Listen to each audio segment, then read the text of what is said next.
Imagine waking up to find the coins in your hand suddenly worthless. Not because of an invasion, not because of famine or fire, but because your own rulers made it so.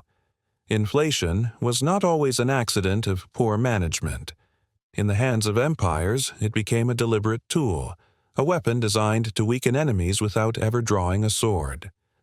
What if I told you that Rome, the Byzantines, even revolutionary France, learned that manipulating money could achieve what armies often could not, starving rivals, collapsing economies, and destroying trust from within? Throughout history, leaders discovered that the most powerful weapon was not forged in iron or steel, but minted in silver and gold, then hollowed out. In this story, we'll uncover how empires turned inflation into a silent but devastating form of warfare, and why its lessons still matter today. Inflation. We hear this word today when prices rise at the supermarket, but in history, it meant something far more destructive. To understand how empires weaponized it, we need to strip it down to the basics. Inflation happens when the value of money falls because there's simply more of it in circulation. Imagine a cup of wine diluted with water. At first, it looks the same, but each sip tastes weaker. Now, imagine that happening to your coins. For ancient empires, this was not just careless economics, it was policy. Rulers discovered that by producing more coins, or by mixing precious silver and gold with cheap metals, they could stretch their resources. Suddenly, 1 bar of silver became 10 times as many coins. Soldiers were paid, debts settled, and wars funded. But here's the catch. Those coins no longer bought what they used to. The dilution spread through markets, crushing trust and destabilizing economies. But why would an empire do this deliberately? Sometimes it was desperation. Wars drained treasuries. Other times it was a cunning strategy. By pushing inflated money into rival economies, they could weaken enemies without lifting a sword. Merchants lost faith, soldiers deserted, populations starved. Inflation was not just an accident of poor math. It was a hidden battlefield, a quiet war fought in markets, bazaars, and counting houses. In the chapters ahead, you will see how Rome, Byzantium, and revolutionary France weaponized this simple concept to devastating effect. The Roman Empire is often remembered for its legions, its architecture, and its unmatched influence. But hidden beneath the marble and military glory was a slow poison: inflation. Rome discovered early that its mighty wars cost more than taxes could cover. So emperors turned to the mint. At first, Roman coins were nearly pure silver. A denarius held real weight, a guarantee of value. But as wars expanded and emperors grew desperate, they began reducing the silver content. 10% here, 20% there, until eventually, coins were little more than copper washed with silver. Soldiers were still paid, but when they tried to buy bread, bakers demanded double. The economy spiraled. And here's where it turned into a weapon. Rome did not just debase its own money. By flooding trade with weakened coins, rival states and provinces tied to Rome's currency were dragged down too. Enemies who relied on Roman coinage suddenly faced skyrocketing prices. Grain shipments slowed, loyalty cracked, revolts sparked. But this strategy had a cost. Inside Rome, inflation bred unrest. Trust in the empire's money collapsed. Soldiers, once fiercely loyal, began demanding payments in gold or even in goods. Ordinary citizens hoarded what little pure silver they could find. Rome's story teaches us that weaponized inflation cuts both ways. It could destabilize enemies, but it also hollowed out the empire from within. The greatest empire in the ancient world was weakened not just by barbarians at the gates, but by worthless coins in the marketplace. Rome was not alone. History is filled with examples where inflation was deliberately unleashed as a form of economic warfare. Let's step into revolutionary France. By the late 18th century, the French government was drowning in debt. Instead of solving it with taxes, they printed assignats, paper money supposedly backed by seized church lands. At first, it worked. Soldiers were paid, supplies were bought, and revolutionary fervor spread. But soon, more and more assignats were printed. Their value collapsed. Enemies of France, Britain, Austria, and others, realized the French economy was crumbling from within. And here's the twist. Some foreign powers actively pushed counterfeit assignats into France, accelerating the collapse.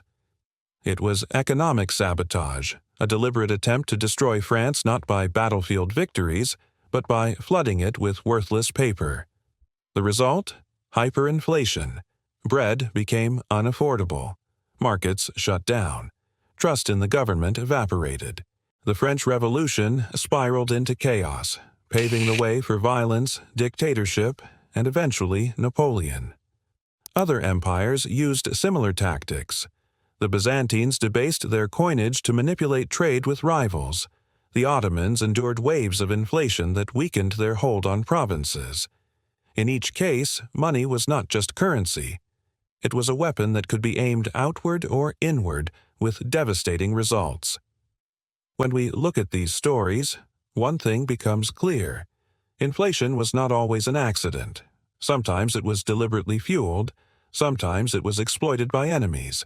Either way, it reshaped history just as much as wars and conquests. So, how exactly does inflation become a weapon? Let's break down the mechanics. Step 1. Debase the currency. Ancient rulers shaved off precious metals, mixing silver with copper, gold with tin. The coins looked the same, but their value quietly eroded. Step 2. Force circulation. Soldiers and officials were paid in the debased money, pushing it into every corner of society and, crucially, across borders. Enemies who traded in that money suddenly faced instability. Imagine being a merchant from a neighboring state, only to realize the Roman coins you just accepted bought half as much grain as before. Inflation spreads like a virus. Step 3. Use debt traps.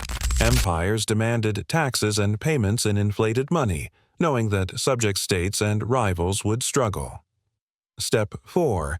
Economic flooding. In more modern times, counterfeit notes were deliberately produced and smuggled into enemy economies. Revolutionary France felt this when foreign powers counterfeited assignees by the truckload, collapsing their already fragile economy. Weaponized inflation works by eroding trust. A rival's people lose faith in their money, their government, their stability.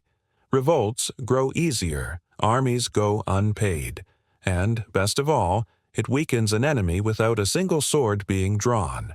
But here lies the risk. The same poison often seeps back into the empire itself.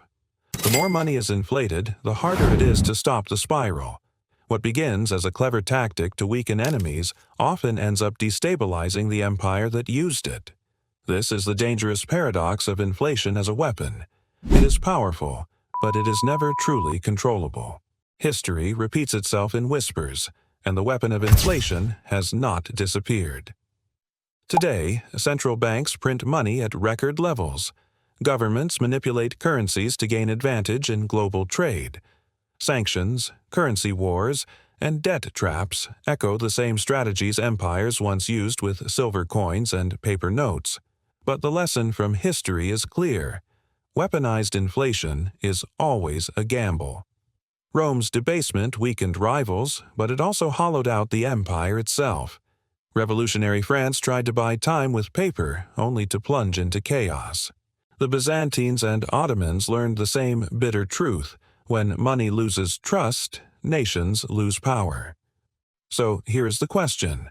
Are we seeing echoes of this ancient weapon today? When inflation erodes savings, when currencies are devalued to compete in trade, are we witnessing a modern battlefield without guns or armies? The warning from history is sharp. Empires rise on trust and fall when their money dies. Inflation can topple enemies, but it can also destroy the very empire that wields it. As you look at today's world, ask yourself, is inflation still a silent weapon? And who is really being targeted? History has shown us that inflation was never just about rising prices. In the hands of empires, it became a silent battlefield, a way to weaken rivals, collapse economies, and even topple nations without firing a single shot.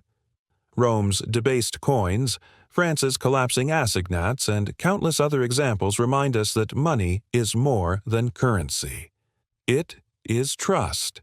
And when that trust is broken, the foundations of empires crumble. Today, the echoes are hard to ignore.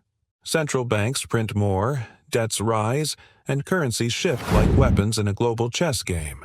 The question is, are we repeating the same dangerous cycle? If history teaches us anything, it is this. Every empire that tried to control inflation as a weapon eventually fell victim to it. The real danger is not just for enemies, but for ourselves.